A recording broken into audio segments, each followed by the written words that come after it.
గారిని మాట్లాడవలసిందిగా రిక్వెస్ట్ చేస్తున్నాం. అలా వరుసగా 3 నెలలకు ఒకసారి ఒక సినిమా చేస్తున్నారు ఆవిడ. Congratulations and so good to see you. Thank you.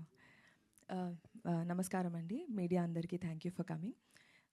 Honey అనే సినిమా కరుణ కుమార్ గారి దగ్గర నుంచి కాల్ వచ్చినప్పుడు ఐ వాజ్ సో ఎక్సైటెడ్. నాకు సార్తో వర్క్ చేయాలని, పలాసాకి నేను సార్ని కలిశాను. అప్పుడే నాకు వర్క్ చేయాలని ఉండింది, అప్పుడు కుదరలేదు. దాని తర్వాత కుదిరినప్పుడు ఆయన దగ్గర నుంచి కాల్ రాగానే నేను పరిగెట్టుకుంటూ ఆఫీస్కి వెళ్ళాను. కథ వినిన తర్వాత ఇలాంటి ఒక డిఫరెంట్ కాన్సెప్ట్లో నాకు ఒక రోల్ ఉంది, ఆపర్చునిటీ ఉందనగానే ఎక్సైటెడ్గా ఫీల్ అయ్యాను. అండ్ ఆ తర్వాత రవి గారు, మా ప్రొడ్యూసర్, ఇద్దరు కలిసి డెసిషన్ తీసుకొని నాకు ఈ రోల్ ఇచ్చారు. Thank you so much sir. Thank you so much Karunakumar గారు. అండ్ ఈ మొత్తం వచ్చిన తర్వాత నవీన్ గారు, దివ్యా పిల్లై, రాజా రవీంద్ర గారు, ఈ యాక్టర్స్ మధ్యలో ఒకరికి మించి ఒకరు పర్ఫార్మెన్స్ చేసే వాళ్ళ మధ్యలో నన్ను పెట్టి నాతో కూడా పర్ఫార్మెన్స్ అలాగే చేయించారు. I hope this movie opens a lot of negative roles for me. ఈ సినిమాని అంతా షూటింగ్ కంప్లీట్ అయిపోయాక మ్యూజిక్ వర్క్ కానీ and camera work is excellent sir.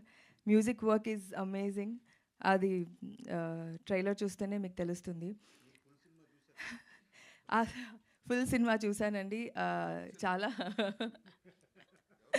మనందరం కలిసే కదా సార్ చూసాము, గుర్తులేదండి?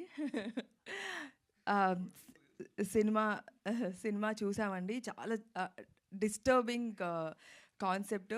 మీరందరూ వెళ్ళి చూడండి. ఇట్స్ డార్క్, అంటే it is one of its kind, very unique subject. And Karunakumar garu ఇలాంటి ఒక డీప్ సబ్జెక్ట్స్కి ఆల్రెడీ ఈజ్ ప్రూవ్డ్. అండ్ ఈ సినిమా కూడా అలాగే ఉంటుంది. Thank you so much. February 6th movie థియేటర్కి వెళ్ళి చూడండి. అండ్ నాకు ఈ ఆపర్చునిటీ ఇచ్చినందుకు thank you so much Ravi garu, Karunakumar garu. Thank you.